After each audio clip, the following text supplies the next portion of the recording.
जॾहिं मौत आसी न मोहलत काॾेसी खुदा दे अमरना निकल साहवेसी।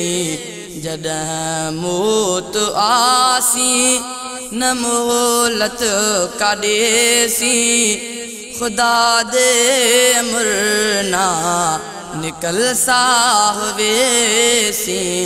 जॾहिं मौत आसी कबर या त जन्नत ऐं दोज़ख दा घर है, बिना शित ऐं दर्द मिट्टी दा पधर है।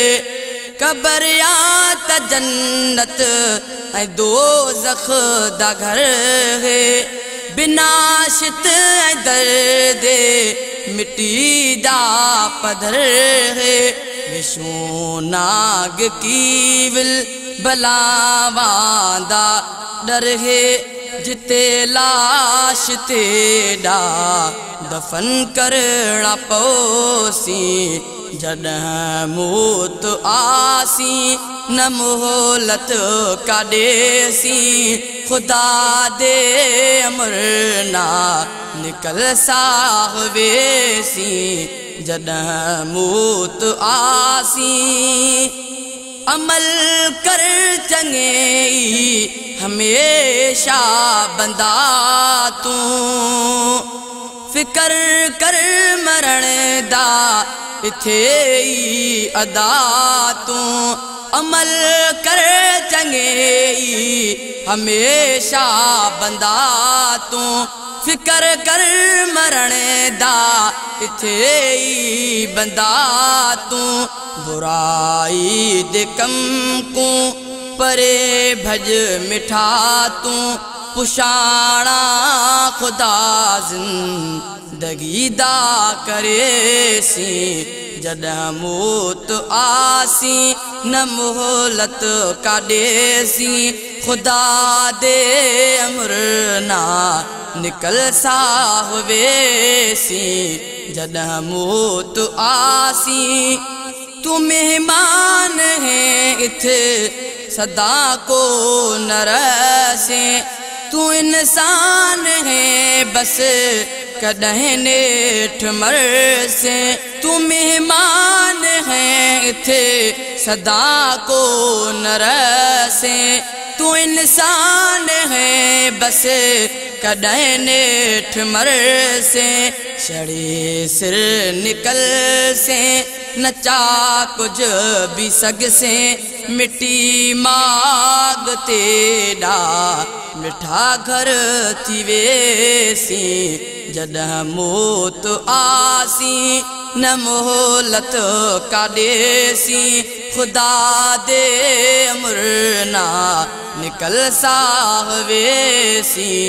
जॾहिं मौत आसी सुमाते नु बंदा गुस्ल मिटड़ देस, कफन तेड़ा सादा बदन ते ढकेस। सुमाते नु बंदा गुस्ल मिटड़ देस, कफन तेड़ा सादा बदन ते ढकेस। न को सोन चांदी ऐं ज़र माल देस, न को सोन चांदी ऐं ज़र माल देस। खटोला अकेला घरों तैयार थीसी।